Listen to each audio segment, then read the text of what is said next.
술, 담배, 오락 등 세상의 것들을 좋아했습니다. 정년 퇴임을 얼마 둔 어느 날 하나님 아버지의 역사심을 받아 교회에 나왔습니다. 교회 출석은 영적으로 혼탁한 저에게 제2의 인생이 시작이었습니다. 제2의 인생을 시작하면서 열심히 하나님 말씀을 믿으며 생활하려 하였으나 어려움이 따랐습니다. 간혹 신세 타령, 어떤 것으로부터의 억압받는 느낌, 교회 생활의 지루함 등을 많이 느꼈습니다. 하지만 이런 어려운 가운데도 나 자신의 변화를 추구하기 위하여 제자 훈련 등록의 어려운 선택을 했습니다. 새벽 기도로 시작, 화요일 제자 훈련, 수요 예배, 금요 기도회, 주일 3부 예배, 오후 예배의 바쁜 일정 속에서 서서히 저희 마음이 하나님 말씀에 귀 기울어지는 것을 느꼈습니다.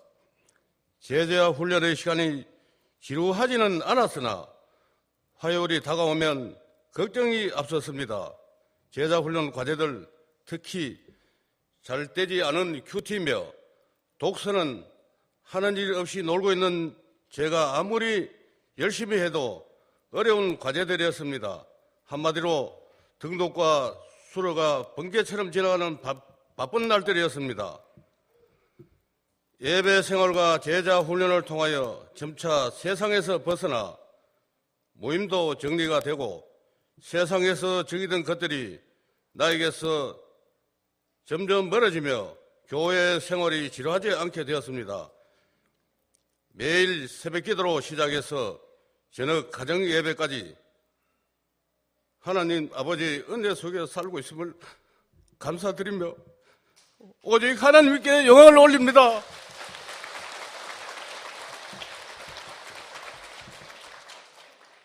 이 자리를 빌어서 주일 설교 말씀으로 저희 영적으로 성장하도록 도와주신 김상정 목사님께 감사를 드립니다. 또 7기 남제자반을 지도해 주신 한일환 목사님, 그리고 제자반 동료와 기도하여 주신 모든 분들에게 감사를 드립니다. 마지막으로 제자 훈련을 꼭 받아야 되겠다는 것을 성도 여러분께 권유드립니다. 이사입니다. 감사합니다.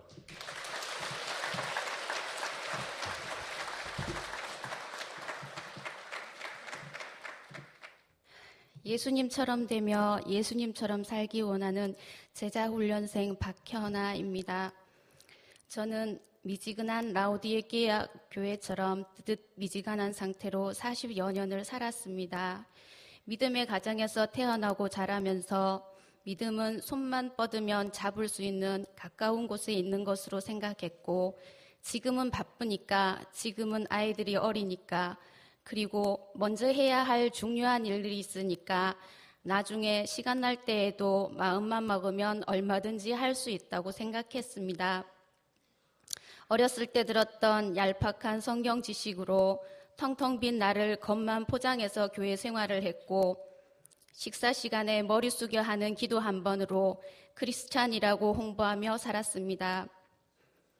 누구와 기독교에 대해서 언쟁이라도 붙을까봐 조심하는 소심함과 미지근한 믿음을 갖췄으니 하나님께서 뱉어내실 수밖에 없었을 것입니다. 그러던 어느 날 우리 가정에 갑자기 믿음의 지각 변동을 일으키는 어마어마한 사건이 생겼었고, 몇 달 만에 하나님께서는 저희 가정을 경주 남부교회 현관 앞에 서게 하셨습니다. 교회를 옮긴다는 것이 처음에는 쉬운 결정이 아니었지만 남부교회에 이렇게 잘 적응하고 자리 잡을 수 있었던 것은 처음으로 따뜻하게 손잡아 교회 안으로 맞아주시던 새가족부 김미애 권사님과 여러 교원들의 진심 어린 사랑 때문이었습니다. 덕분에 신앙생활의 묘미를 접하게 되었고, 특히나 이제까지 들어보지 못했던 담임 목사님의 설교의 은혜를 받으며 그 말씀이 그냥 땅에 떨어지는 것 같아 아까워하는 마음으로 더욱 예배를 열심히 드리게 되었습니다.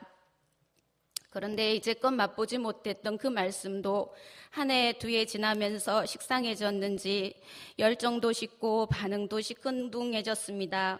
해마다 이맘때면 듣게 되는 크로스웨이 제자훈련 교육생을 모집한다는 광고를 들었지만 모른 척하고 지냈는데 올해에는 제자훈련 7기 집사님들의 권유로 어쩔 수 없이 제자훈련에 동참하게 되었습니다. 이렇게 자의 반 타의 반으로 제자훈련을 한다고 마음은 먹었지만 다른 한편으로는 하나님께서는 하필이면 왜 내가 제일 힘들고 바쁠 때 제자훈련을 하도록 하실까 하는 마음도 있었습니다. 지금까지 근무해왔던 곳 중에 가장 일이 많아서 여유도 없고 큰아이의 상급학교 진학을 준비해야 하는데 마음은 급하기만 한 이때에 제자훈련을 해야 된다고 생각하니 진작에 할 걸, 작년에라도 할 걸 하며 후회 막급이었습니다. 설상가상으로 7월부터 타 지역으로 발령이 나면서 어려움이 가중되었습니다. 그래서 상반기만 오래 하고 하반기는 내년에 경주에 돌아와 계속하면 안 될까요? 하고 손 목사님께 여쭈었더니 그렇게 되면 내년에 처음부터 새로 다시 시작해야 한다고 하시는 대답에 상반기에 한 것이 아깝기도 하고 크로스웨이도 삼수생인데 또 제자훈련도 재수할 수 없다고 생각이 들어 하는 수 없이 계속하게 되었습니다. 그런데 계속하게 되는 제자훈련 과정을 통해서 많은 변화를 경험하게 되었습니다. 출퇴근길이 막막했는데 기차를 타고 출근하게 되어 오히려 그 시간에 책도 읽고 공부도 할 수 있는 시간이 확보되었습니다. 아마도 제가 불량 훈련생이라 하나님께서 이렇게라도 공부 시간을 마련해 주신 것 같습니다. 훈련을 받으면서 여러 권의 신앙서적을 읽고 생각하고 독후감을 쓰면서 내가 우물한 개구리였음을 알게 되었습니다. 큐티를 하면서 잔잔함이 무엇인지 그 감동은 큰 소리보다 더 여운이 있고 힘이 있음을 느끼게 되었습니다. 지금도 여전히 성실하지 못해서 허덕거리며 급한 일에 쫓겨 살며 자책도 하고 다짐도 하고 또 실망도 하며 지금도 지내고 있습니다만 가끔씩 일거리를 놓고 생각해 보면 지나온 것이 모두 하나님의 계획이고 지금도 그 계획 속에 있음을 깨닫게 됩니다. 제자훈련 수료를 했다고 해서 내 믿음의 기가 갑자기 훅 하고 커지지는 않을 것 같습니다만 내가 나를 두고 생각해 보면 그동안 힘들었고 지금도 빡빡하게 살고 있는 나는 보이지 않고 내 뒤에 계신 주님이 보입니다. 이젠 주님 얼굴에 눈물이 보입니다. 주님의 탄식 소리가 들립니다. 아, 어떻게 해야 할까? 아직도 삶 속에서 해야 할 방법은 잘 모르겠습니다. 그저 주님 손에 들려진 한 덩이 흙으로 어떻게 빚어주시든지 순종하며 살겠습니다.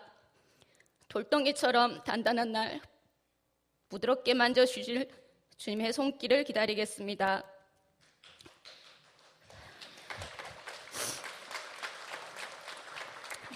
주님의 치밀하신 계획 속에 나의 고집과 아집을 내려놓고 나를 놓겠습니다. 주님의 뜻대로 사용하여 주시옵소서.